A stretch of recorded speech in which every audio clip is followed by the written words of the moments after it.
évidemment à évoquer Notre-Dame et les années qui s'annoncent compliquées pour l'édifice parisien. Jean-Pierre Noriette avec vous. Katerina Aumer, bonjour. Merci d'être là. Vous êtes historienne de l'art. Vous connaissez extrêmement bien la cathédrale Notre-Dame de Paris pour avoir travaillé sur elle pendant vos études notamment. Vous avez voulu, dès hier soir, vous rendre tout près, au plus près de Notre-Dame. Pourquoi ? Oui, c'est bien ça. En fait, j'ai reçu un texto de mes amis d'Autriche qui m'ont parlé de ce qui s'était en train de passer. J'étais très choquée et je me suis dit il faut que j'y aille, que je sois présente avec mes amis.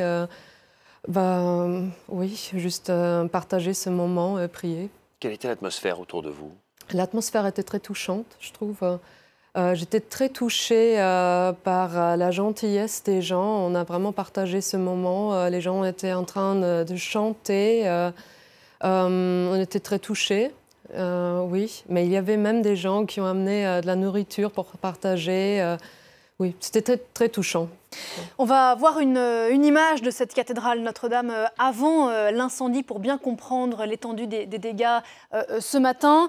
Le feu a donc ravagé l'arrière de la cathédrale car quand on la regarde de face ce matin, ce que j'ai fait dans la nuit, les deux tours sont intactes. En revanche, ce qu'on voit derrière vous, donc le toit au-dessus du transept de la nef et du chœur a été détruit à ses 2/3. C'est à cause notamment de cette charpente qu'on appelait la forêt, constitué de bois. C'est ce qui explique que le feu a pris si vite.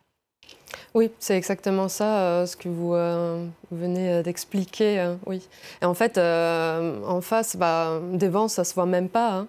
Mais c'est incroyable quand j'ai vu cette tour tomber. Oui, c'est choquant. La flèche, vous voulez dire ? La flèche, oui, merci. Elle est constituée de quoi, cette charpente ? C'est une charpente qui est d'origine ? En fait, en français, c'est très difficile pour moi d'expliquer, excusez-moi. Oui. Plus de 1000 arbres différents, 1000 chênes dans cette charpente du milieu du Moyen-Âge. Vous évoquiez la flèche de Notre-Dame qui est tombée 1 heure après le début de l'incendie. Là encore, symbole de cette cathédrale. Bien sûr, même si elle serait reconstruite, c'est le symbole de la cathédrale. Hein. Oui. À quoi servaient les travaux de rénovation ? Parce qu'ils étaient autour de la flèche. Qu'est-ce qu'on essayait de rénover en ce moment à Notre-Dame de Paris ?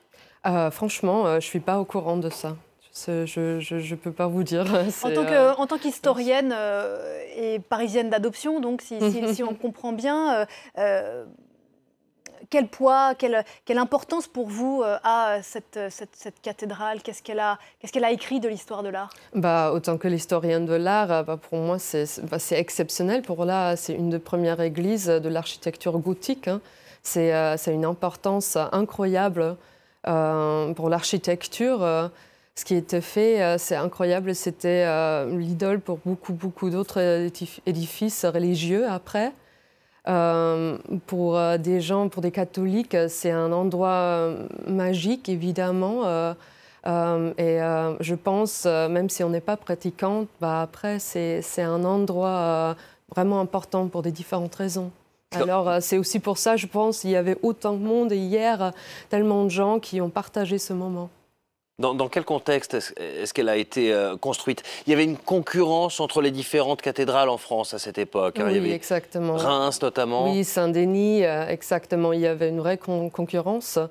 Et alors, elle est une des premières églises dans ce style. Et c'était très important après aussi pour la construction d'autres églises dans ce style. Le style gothique, ça, oui. Pour ceux qui ne connaissent pas l'architecture, c'est quoi les piliers du style gothique et en quoi Notre-Dame en était l'illustration parfaite ? On voit que, notamment aussi ce flèche-là, les éléments vont vraiment en haut. C'est pour toucher le ciel, en fait, pour élever vers Dieu, vers le ciel. C'est ça. C'est vraiment l'élément du gothique. Merci beaucoup, Katerina Aumer, d'être venue ce matin sur le plateau de Paris Direct. On va continuer à parler de